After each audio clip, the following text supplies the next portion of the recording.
Polyhouse நிறுவனத்தில் வருமான வரித்துறை சோதனை நடைபெற்று வருவதாக தகவல் வெளியாகியிருக்கிறது. வேட்பாளர்களுக்கு பாலிஹவுஸ் நிறுவனம் தேர்தல் பணி செய்ததாக எழுந்த புகாரின் பேரில் சோதனை என்ற தகவல் வெளியாகியிருக்கிறது. இருங்காட்டுக்கோட்டை சிப்காட் தொழிற்பேட்டையில் உள்ள பாலிஹவுஸ் நிறுவனத்தில் வருமான வரித்துறை சோதனை நடைபெற்று வருகிறது. தமிழக அரசு முன்னிலையில் 200 கோடி ரூபாய் ஒப்பந்தம் மேற்கொண்ட நிலையில் பாலிஹவுஸ் நிறுவனத்தில் தற்போது வருமான வரித்துறை சோதனை நடைபெற்று வருகிறது.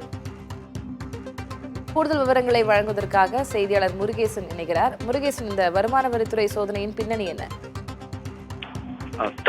சிறுபெரும்பூர் அடுத்துள்ள சிப்காட் உள்ள பாலிஹவுஸ் மற்றும் இடால் உள்ளிட்ட பிளாஸ்டிக், ரப்பர் மற்றும் தயாரிப்பு நிறுவனங்கள் தற்போது காலை 11 மணியிலிருந்து வருமான வரித்துறை சோதனை நடத்துகிறார்கள். இதற்காக சென்னையிலிருந்து 40க்கும் மேற்பட்ட வாகனங்கள் துப்பாக்கி என்ற போலீஸ் பாதுகாப்புடன் இங்குள்ள சிப்காட்டில் பல்வேறு தொழிற்சாலைகள் இந்த வருமான வரித்துறை அதிகாரிகள் சோதனை ஈடுபடுகிறார்கள். குறிப்பாக பாலிஹவுஸ் நிறுவனத்தில் மட்டும் 10க்கும் மேற்பட்ட வாகனங்களில் 25க்கும் மேற்பட்ட அதிகாரிகள் உள்ளே நுழைந்து சோதனை ஈடுபட்டார்கள். இதன் முக்கிய பின்னணி காரணம் என்னவென்றால் மகாராஷ்டிரா சட்டமன்ற தேர்தல் வரக்கூடிய நாளை நடைபெறுகிறது.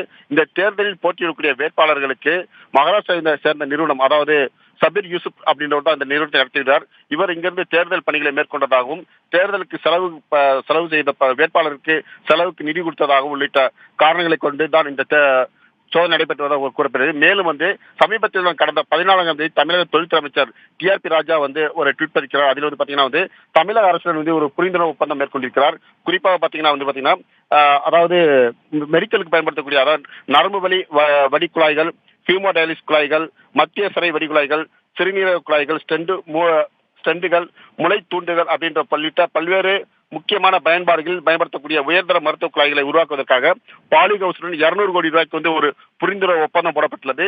இந்த சூழ்நிலையில் தான் தற்போது இந்த சோதனை நடைபெற்று வருகிறது. திலகா, முருகேசன், இப்போ இங்க பணியாற்றக்கூடியவர்கள் யாரேனும் இந்த மகாராஷ்டிரா தேர்தல் பணியில ஈடுபட்டிருக்கிறாங்களா, இல்ல இந்த நிறுவனத்தின் உரிமையாளர் அது சார்ந்தவங்களே தேர்தல் பணியில இருப்பதனால இந்த சோதனை நடைபெறுகிறது? இந்த நிறுவனத்தை சேர்ந்தவர்கள், இந்த நிறுவனம் என்ன அனைத்துமே இடால் அப்படின்ற நிறுவனமும் அதே போன்று பாலிஹவுஸ் நிறுவனம் மகாராஷ்டிரா சேர்ந்த நிறுவனங்கள் தான். இதற்கு சொந்தமான இடங்களில் சென்னையில் உள்ள பல்வேறு இடங்களில் இந்த சோதனை நடைபெற்று வருகிறது. இவர்கள் மகாராஷ்டிராவை அடிப்படையாக கொண்ட நிறுவனம் என்பதால் மகாராஷ்டிராவில் போட்டியிடக்கூடிய வேட்பாளர்களுக்கு தேர்தல் பணிகளை மேற்கொண்டதாகவும் நிதி கொடுத்ததாக அடிப்படையில் தான் தற்போது இந்த சோதனை நடைபெற்றுவதாக கூறப்பட்டது. மேலும் தமிழக அரசு சமீபத்தில் தான் ஒரு புரிந்துணர்வு ஒப்பந்தம் போட்டு 200 கோடி ரூபாய் அளவுக்கு மருத்துவ உபகரணங்கள் செய்து கொடுப்பதற்காக அதன் அடிப்படையிலும் இந்த சோதனை நடைபெற்று வருவதாக கூறப்படுகிறது. திலகா, இப்ப எவ்வளவு பேர் கொண்ட அதிகாரிகள் குழுவினர் சோதனையில ஈடுபட்டு இருக்காங்க? அது எவ்வளவு பெரிய இடம்? அந்த பாலிஹவுஸ் நிறுவனம் இருக்கிறது எவ்வளவு பெரிய இடம்? இப்போ அங்க தொழிலாளர்கள் உள்ள வேலை பார்த்து கொண்டிருக்கிறார்களா?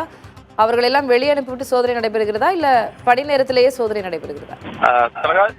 இந்த சோதனை மேற்கொள்வதற்காக, அதாவது சென்னையிலிருந்து வருமான வரித்துறை காலையிலிருந்து கிட்டத்தட்ட 4 இடங்கள், அதாவது அண்ணா நகர், கிரீம்ஸ் ரோடு, எழும்பூர் உள்ளிட்ட 4 இடங்களிலிருந்து பல்வேறு குழுக்களாக பிரிந்து 80 வாகனங்கள் சென்னை சுற்றியுள்ள பகுதியில் தொழில் நிறுவனம் சார்ந்த நிறுவனங்களை சேர்ந்து பல்வேறு இடங்களுக்கு பிரிந்து சோதனை மேற்கொண்டார்கள். குறிப்பாக இந்த சிப்காட் பார்த்தீங்கன்னா 40க்கும் மேற்பட்ட வாகனங்கள் இங்கு வந்திருக்கிறார்கள். அதிகாரிகள் வருமானத்துறை அதிகாரிகள் 11 மணி அளவில் இங்கே உள்ளே சோதனை மேற்கொண்டார்கள். ஏற்கனவே பணி நேரம் என்பதால் யாரையும் வெளியிலிருந்து வரும் நபர்களை வெளியே அனுப்பலை, பணியில் ஈடுபட்டவர்களை வெளியே அனுப்பாமல் தான் தொடர்ந்து சோதனை நடைபெற்று வருகிறது. மிகப்பெரிய நிறுவனம் இந்த பாலிஹவுஸ் நிறுவனம். அதே போன்று இவருக்கு துணை நிறுவனம் இடால் நிறுவனமும் இருக்கிறது. அதனை சுற்றி இவருக்கு சொந்தமான நிறுவனங்கள் இருக்கிறது. அதன் அடிப்படையில் இந்த பாலி ஹவுஸ்க்கு சொந்தமான நிறுவனத்தை சார்ந்த நிறுவனங்களை சுற்றிலும் அந்த சிப்காட்டில் உள்ள நிறுவனங்களை சார்ந்த எல்லா இடங்களிலும் சோதனை மேற்கொண்டு வருகிறார்கள். உங்களுடைய விவரங்களுக்கு நன்றி முருகேசன்.